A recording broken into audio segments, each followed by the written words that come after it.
Creole, shrimp gumbo, pan fried, deep fried, stir fried.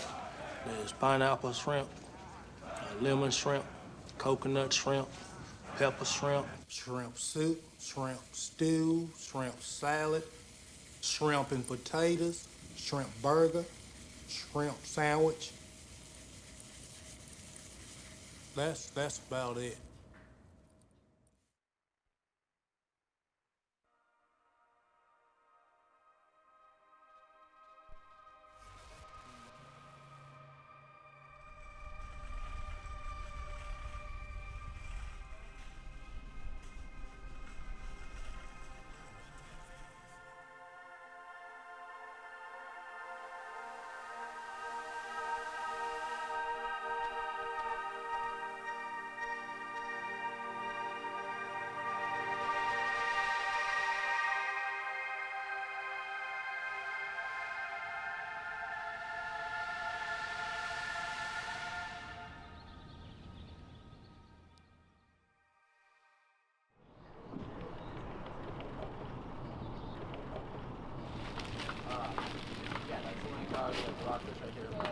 What is your opinion on shrimp farming? They're horrible.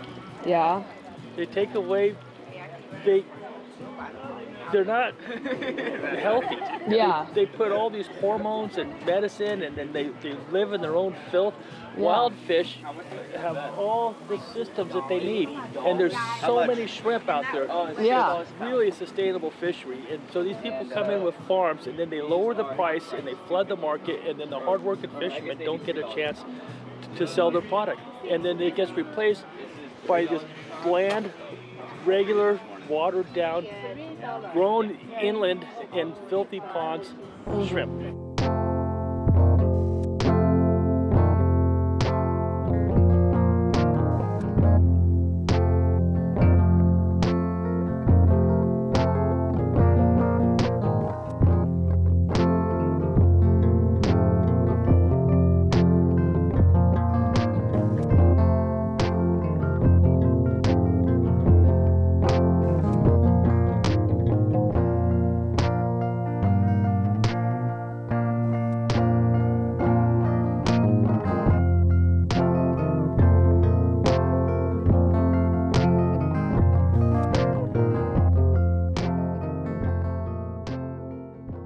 The shrimp industry, prawn industry, is broken into two main categories of production. So wild caught and farmed. About 40, 50 years ago, people started to farm shrimp and really made a lot of progress and learned how to do it. Then there was kind of a bit of a gold rush where there was very little regulation and a lot of money was made, and that lasted for years, decades, arguably still today. Shrimp farming has probably cost the world around a quarter of its mangroves in about 45 years. So mangroves are, tidal plants with incredible root systems, and they form nursery habitat. They protect the coast from erosion, from storms, and they sequester twice as much carbon as a tropical rainforest per unit area. There are studies by NGOs that say 3 to 5 times more than the average tropical rainforest. I'm very big into fishing, so when I go fishing, I realize, the fish stock is degrading, and let's say every person went out there today and caught a fish of a particular species, we could wipe the entire species out very easily. With the demand of seafood going up and up every year, human population going up, we can't just keep, taking from the ocean and expect it to provide for us the next year.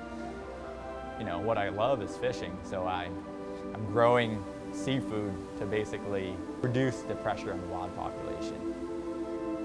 Trawling around the world kills about 63 billion pounds on average of other sea life, so bycatch. They found that trawling annually for fish and shrimp releases more carbon than air travel, which is probably a complicated calculation, but the fact that it's even in the same ballpark should not make us feel so good about wild only. Fisheries methods continue to get better, but they have to get better faster. and our land-based or ocean-based farming production methods have to get better faster. When I heard that there were shrimp available and they were actually from Los Angeles and done sustainably, I kind of had to pinch myself.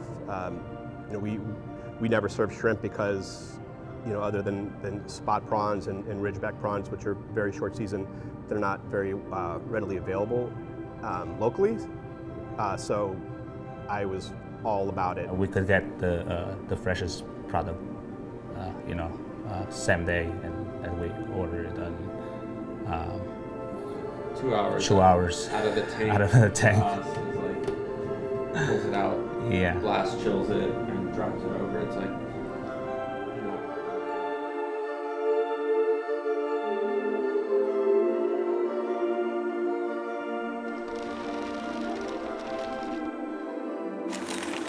We're gonna bring them in. It's a 5-pound bag. These guys get the extra larges, 1620s, harvested this morning.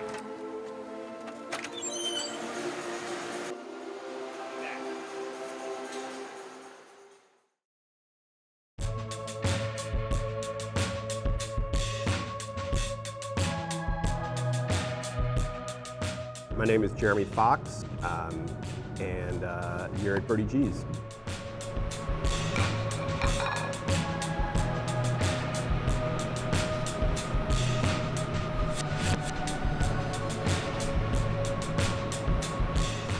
The philosophy of the company, widespread, is supporting regenerative farming, clean water, trying to kind of look at my heritage, which is Eastern Europe, through a California lens. It's informed a little bit by the Midwest, growing up in Ohio, and the South, living in Georgia and South Carolina as well. It's a celebratory kind of restaurant, and while it's not necessarily like regal or luxury ingredients, it is kind of bountiful, and the idea is to have a lot of plates on the table passing around. To be fortunate enough to be living and cooking in California, there's just so many amazing ingredients. The ocean, is, a mile and a half from here. The guests love the shrimp, and I think they're as surprised as I was that they're, this local to the restaurant.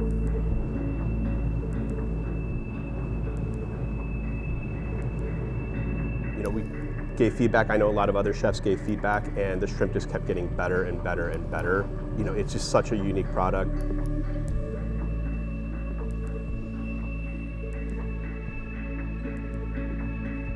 It is great shrimp. It's it reminds me of the shrimp that I got.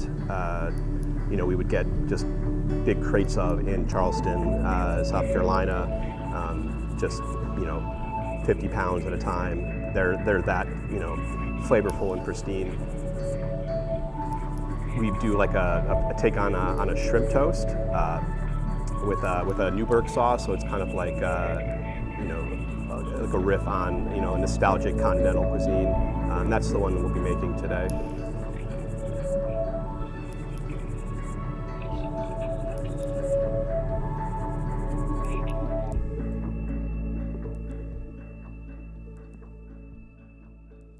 So as the operations manager here, I basically make sure the system is functioning properly and the shrimp are happy and well fed and growing on track. Taking care of the system is more demanding than a traditional system because we have a pretty sophisticated filtration system as we try to keep the water quality in the basically as good as we can for the shrimp, so they're happy and growing well basically. So we get our baby shrimp, which are called PLs, which stands for post larvae. We get them shipped in from Florida. That's where our supplier is, and they arrive here at about 10 to 12 days old. They're a few millimeters long, so they're super tiny, and those shrimp gets acclimated to our system water and our system temperature over the period of 5 to 6 hours, depending on the conditions they come in. We keep all the water quality parameters within their optimal range, So we keep the pH up near about 8, which is where the pH of the ocean is, basically. We check on the water quality daily to weekly, and as they mature, we transfer them to a clear water system, which kind of mimics what they go through in the natural environment, which is once they're done growing up in estuaries, they migrate back out into the ocean. When we do kill them or euthanize them, we create an ice slurry where the temperatures is around 32 Fahrenheit. The water they're in right now is 86 degrees, which is pretty warm, so that major drop in temperature pretty much kills them instantly. So basically they hit the ice, within 10 to 15 seconds they're dead, and we chill the product down and then we package them and they go right into refrigeration and then sent out to the customers.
Jelena wrote back, hey, this is actually the kind of thing we would be interested in.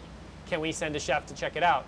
So Max and Juan came, and I nervously had a little campfire grill and little tailgater. I think they had a little bit of like, where the heck are we and what's happening, but like we're digging this kind of. And then they tasted the product and they were like, man, like, can we get it this fresh? And I said, yes, chef, whatever you need, I'll deliver it to you the same day. And we've stuck with that ever since.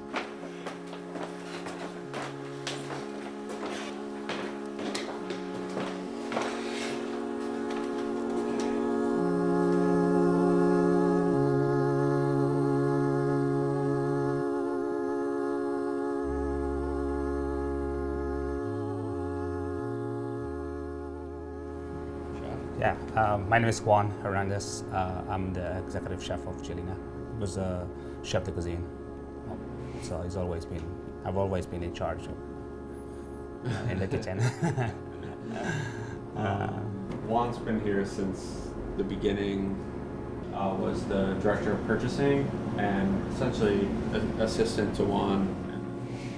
And the way you create its menu, Juan usually works with the buyer who finds ingredients that are like worthy, essentially, and then brings them to Juan and says like, hey, this is beautiful, or this is cool, or this is delicious, or all the above, hopefully.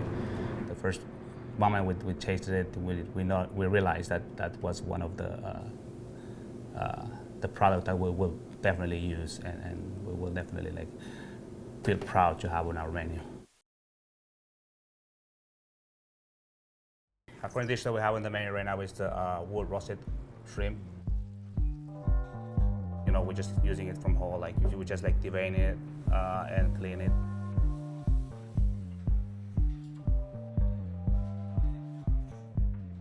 Just toss it with like little olive oil and put it in the cast iron, and then just put that in a wood fire oven.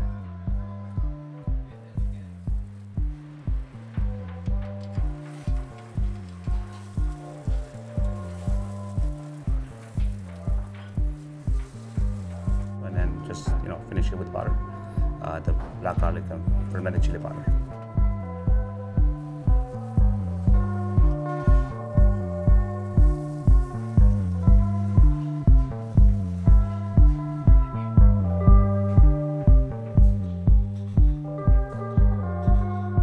Cheers.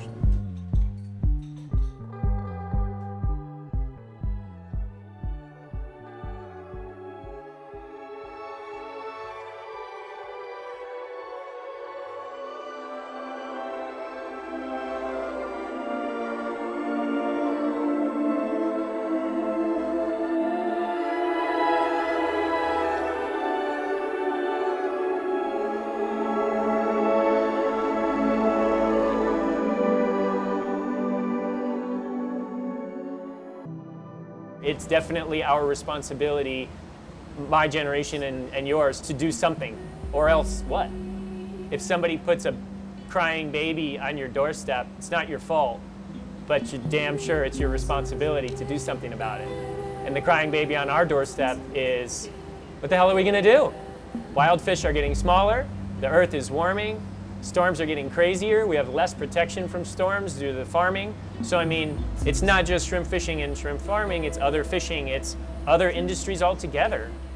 Let's raise the bar for all of them because customers are demanding better stuff that's treated less, that spends less time in the freezer, that pays its employees more, that doesn't have slavery or indentured servitude in it. We know what it should be. Monterey Bay Aquarium has outlined this is what a green option would be, but we don't have any green options. So let's just buy the yellow or red. And we want to be that.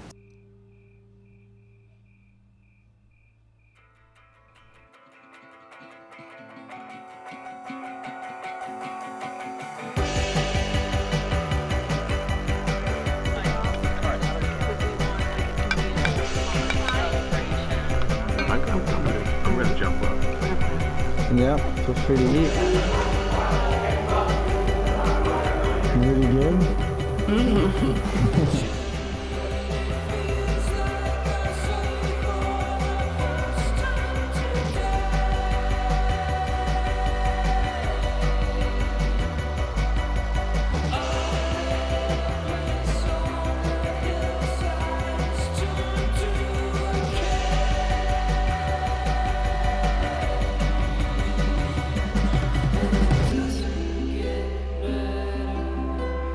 Doesn't